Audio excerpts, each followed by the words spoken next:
ত্রয়োদশ জাতীয় সংসদ নির্বাচনের জন্য ২৩৭ আসনে প্রাথমিকভাবে প্রার্থীদের নাম ঘোষণা করেছে বাংলাদেশ জাতীয়তাবাদী দল বিএনপি। সোমবার গুলশানে দলের চেয়ারপারসনের কার্যালয়ে এক সংবাদ সম্মেলনে প্রার্থীদের নাম পড়ে শোনান মহাসচিব মির্জা ফখরুল ইসলাম আলমগীর।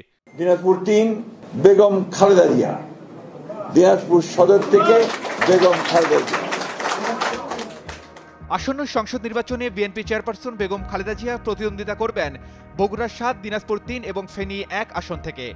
ভারপ্রাপ্ত চেয়ারম্যান তারেক রহমান অংশ নেবেন বগুড়া ৬ আসনে। নিজ আসন ঠাকুরগাঁও ১ থেকে নির্বাচন করবেন মহাসচিব মির্জা ফখরুল ইসলাম আলমগীর। অন্যদিকে স্থায়ী কমিটির সদস্য অবসরপ্রাপ্ত মেজর হাফিজ উদ্দিন আহমেদ বীর বিক্রম প্রার্থী হয়েছেন ভোলা ৩ আসনে।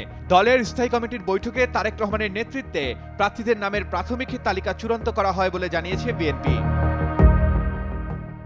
এদিকে ঢাকার ২০টি আসনের মধ্যে ১৩টি আসনে প্রার্থীর নাম ঘোষণা করেছে বিএনপি। বাকি ৭ আসনের প্রার্থীর নাম পরে জানানো হবে বলে দলটির পক্ষ থেকে জানানো হয়েছে।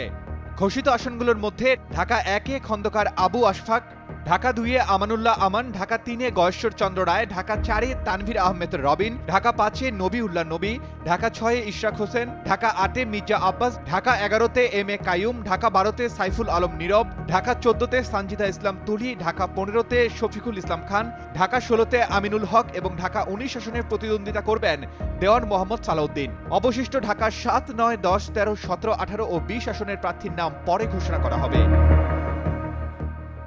ধারণা করা হচ্ছে বিএনপির এই ঘোষণার মধ্য দিয়ে জাতীয় নির্বাচনের আনুষ্ঠানিক প্রস্তুতি আরও এক ধাপ এগিয়ে গেল। Arman Ali, Daily Sun.